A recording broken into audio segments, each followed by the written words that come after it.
Tout le monde, aujourd'hui, j'ai un couteau mystère pour vous. C'est probablement un couteau que vous avez jamais vu. Il y en a qui regardent un petit peu plus mes reviews, tout ça. Vous l'avez jamais vu dans mes reviews, absolument rien.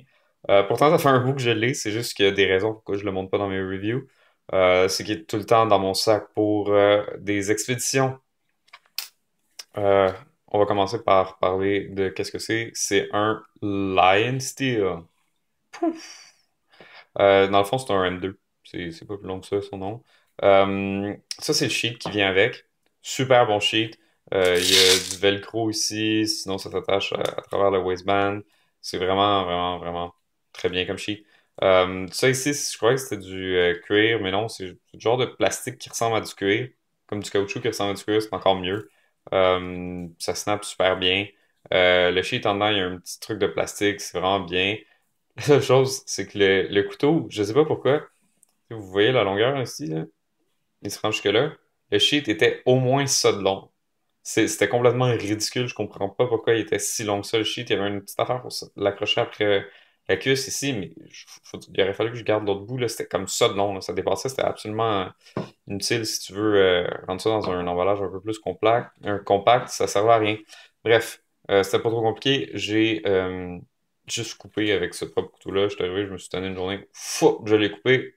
Je l'ai passé au briquet et là, ça tient très bien comme ça. Et en plus, ça fait un super drain hole. Donc, on a fini avec le chic. Maintenant, parlons du couteau. Superbe fit and finish de Lion Steel. On voit ici l'engravure au laser, des belles engravures. Le fit and finish est superbe. C'est sûr, on parle quand même d'un un couteau à comme 150$ pour un fixed blade là, en D2. Euh, Dans le fond, les pins ici sont superbes. On parle qu'on n'a même pas des pivots comme ça dans des couteaux, dans des beaux couteaux. 4 mm d'épais, super bon jumping. Ici comme ça. Euh, Vraiment, c'est le M2, je dirais que c'est l'équivalent de. En fait, je dirais pas que c'est l'équivalent. C'est la version fixe du Lion Steel SR1. Dans le fond, 3,5 pouces de lame, la même épaisseur, tu sais, la même largeur de lame, la même épaisseur. C'est vraiment la même lame, complètement. Celui-là est en D2, comme on voit ici, on voit un petit peu. Je vais essayer de faire zoomer ça. Et... En tout cas, c'est fait. En tout cas, c'est écrit Italie D2. Il n'y a pas de marking de l'autre côté, donc très épuré, très propre, très professionnel. Euh, des handles en G10 super épaisses. C'est vraiment, t'as l'impression qu'il va être un petit peu petit comme couteau, tu le rentres dans ta main et tu fais comme, oh wow, vraiment là, ma blonde l'a fait, moi je l'ai fait. Euh, vraiment, quand tu prends ce couteau, c'est vraiment extrêmement confortable. Je l'ai essayé, ça fait des petites marques dessus, mais c'est plus de la cochonnerie que des marques dans le couteau. Tu peux striker un feu avec ça, c'est un Fire Steel Rod.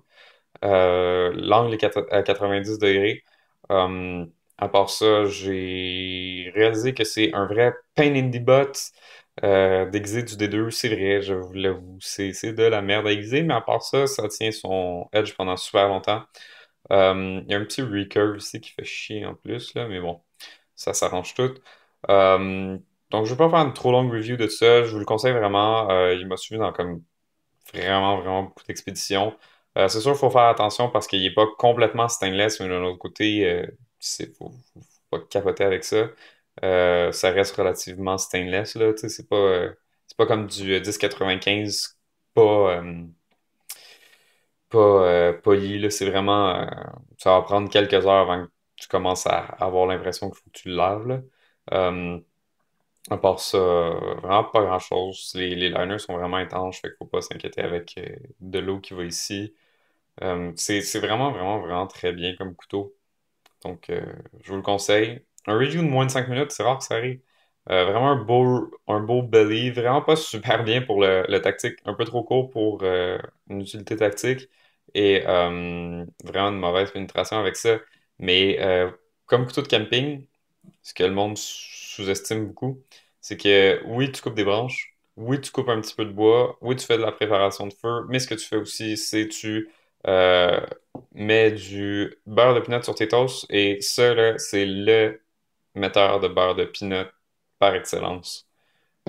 Le peanut butter knife. Je pense que c'est comme ça que je vais l'appeler.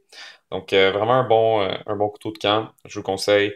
C'est sûr, le sheet, il y a la mod qu'il faut faire dessus, mais ça prend comme 12 secondes, la gang de paresseux. Puis avoir ça, du cuir en arrière, vraiment belle qualité. Donc, ben, bonne journée. Puis, aussi, je voulais vous dire, là, il y a en G10 noir. Il y a aussi des versions en coco bolo puis en bois d'olivier pour le manche. Ceux-là, ils viennent avec un étui en cuir. Je vais sûrement m'en acheter un jour comme ça, juste pour avoir l'étui en cuir. C'est fucking hot, guys, quand même, l'étui en cuir. Il est vraiment beau, l'étui en cuir. Je l'ai vu, il est doux. C'est vraiment du bon cuir, bien fait. Puis beaucoup plus glamour que ça. Mais ça, c'est pas mal mieux pour quand il pleut comme aujourd'hui. Donc, passez une belle journée, guys. Prochaine.